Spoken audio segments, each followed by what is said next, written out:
quartier Vieux-Québec, Cap-Blanc, colline parlementaire, qui est situé dans l'arrondissement de la cité Limoilou. Donc, je poursuis en vous parlant de la Basse-Ville et je parlerai aussi du Vieux-Port. Je terminerai avec des données un peu plus démographiques et en vous parlant du type d'immeuble qu'on retrouve en majorité dans le quartier. Le Vieux-Port de Québec prend place le long de la rive du fleuve Saint-Laurent et comprend la marina, le terminal des croisières et aussi quelques petites rues pittoresques. Il y a même une piste cyclable qui longe le fleuve Saint-Laurent, permettant d'admirer les différents paysages tout en profitant d'un sport de plein air. À l'endroit où se trouvait l'ancien marché du Vieux-Port se trouvent maintenant les jardins du Bas-Saint-Louis, donc juste en face de la marina. Ça, c'est un projet qui a pris place à l'été 2020. Donc, c'est pris en charge par un organisme à but non lucratif qui se nomme les Urbainculteurs. La mission des Urbainculteurs est de promouvoir une agriculture urbaine productive, accessible et responsable, puis ils cultivent des variétés de légumes dont les organismes ont le plus besoin. Depuis l'été 2022, c'est possible de nager au Bas-Saint-Louis, puisqu'on a inauguré le premier bain portuaire en Amérique du Nord. Cet endroit s'appelle l'Oasis du port de Québec, qui a 5 couloirs olympiques pour la nage en longueur, puis il y a aussi un bassin libre pour la baignade. Juste en haut de ça, il y a une terrasse avec de la musique, mais aussi avec un petit menu nourriture et boissons. Puis ce qui est vraiment plaisant, c'est que l'accès est gratuit. Construite en 1915, la gare du Palais est une gare routière et ferroviaire, puis elle est située juste à côté du Vieux-Port de Québec. Cette gare sert de terminus pour les voyages en train, donc pour Via Rail Canada, entre Montréal et Québec. Puis aussi, d'un autre côté, les voyages en autocar, donc pour voyager entre les différentes villes du Québec. J'aimerais vous parler de la rue Saint-Paul. C'est une rue qui a été aménagée en 1816. J'ai malheureusement pas de photo de cette rue, mais pour vous situer à peu près, elle fait partie du Vieux-Port, puis elle est juste en face du Bas-Saint-Louis. Donc, à l'époque, c'est une rue sur laquelle il y avait beaucoup d'entrepôts de grossistes, alors qu'aujourd'hui, on retrouve surtout des galeries d'art, des antiquaires, puis des restaurants. Et il y a d'ailleurs plusieurs maisons qui sont classées monuments historiques sur cette même rue. Le musée de la civilisation, c'est un musée public qui a ouvert ses portes en 1988.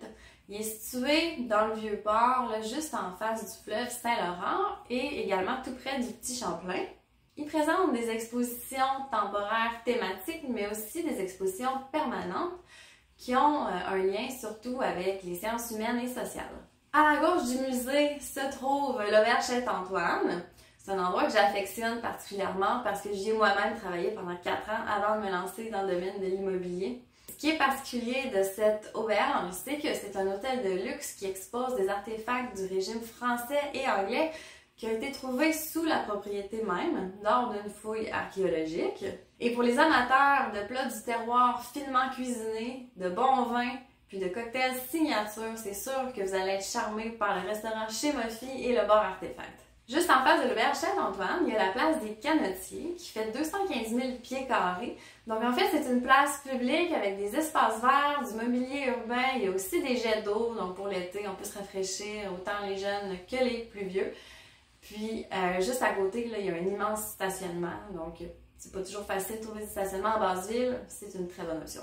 Dans le même secteur se trouve la cour arrière du Vestibuaire, qui est une terrasse assez connue à Québec. Donc, c'est une terrasse dans laquelle on peut prendre un verre et manger des tacos tout en ayant les pieds dans l'eau, puis avec une belle ambiance festive. Ouvert en 2018, le Strom Spa, c'est un lieu unique à Québec pour relaxer et profiter d'un décor typique des spas nordiques. On peut profiter soit de l'expérience thermale, de la piscine de sel, des soins d'esthétique et de massothérapie, puis du restaurant Nord. L'escalier du Cap-Blanc relie la Basse-Ville à la Haute-Ville. Il est accessible par le boulevard Champlain dans le secteur du Cap-Blanc et par l'avenue Ontario dans le secteur des champs de bataille, c'est-à-dire des plaines d'Abraham. Il y a beaucoup de gens qui utilisent ces escaliers-là à des fins de mise en forme. En fait, j'ai croisé moi-même plusieurs coureurs qui montaient et descendaient à répétition les escaliers. Mais peu importe la raison, ça vaut la peine de les monter au moins une fois parce que la vue sur le fleuve Saint-Laurent est juste magnifique.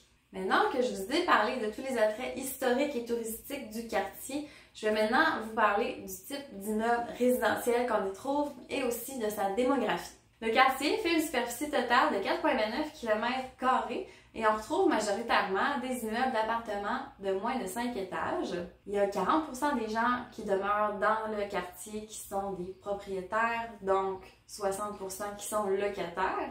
Et on retrouve majoritairement des personnes vivant seules ou des couples sans enfants. Un peu plus de 60% des immeubles du quartier ont été construits entre les années 1800 et 1960.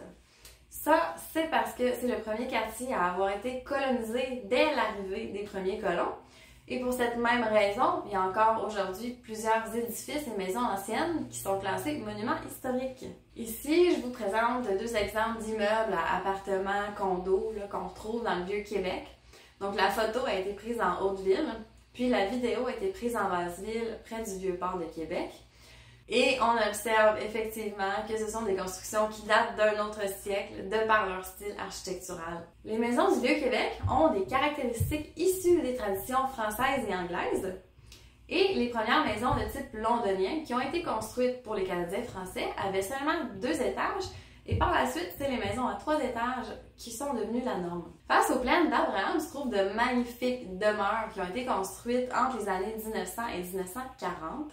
On peut autant observer ici qu'en plein milieu du Vieux-Québec que les façades des habitations étaient souvent alignées directement sur le bord de la rue, ce qui fait en sorte qu'il n'y avait pas de terrain à l'avant ou très peu. On observe aussi que le rez-de-chaussée est surélevé pour préserver l'intimité des habitants.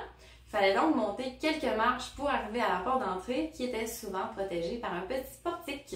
Alors, j'ai maintenant terminé cette série de 3 vidéos sur le quartier Vieux-Québec, Cap-Blanc, colline parlementaire. Je voulais vraiment prendre le temps de bien vous présenter ce quartier-là parce que c'est là que tout a commencé, du moins en Amérique du Nord. Alors, je vous remercie pour ceux qui ont réussi à se rendre jusqu'à la fin. J'espère que ça vous a plu. Si vous avez des questions, n'hésitez pas à me les poser. Je vous laisse mon Facebook professionnel juste en dessous. Vous pourrez m'écrire directement là-dessus. Et on se revoit pour une prochaine vidéo. Bye!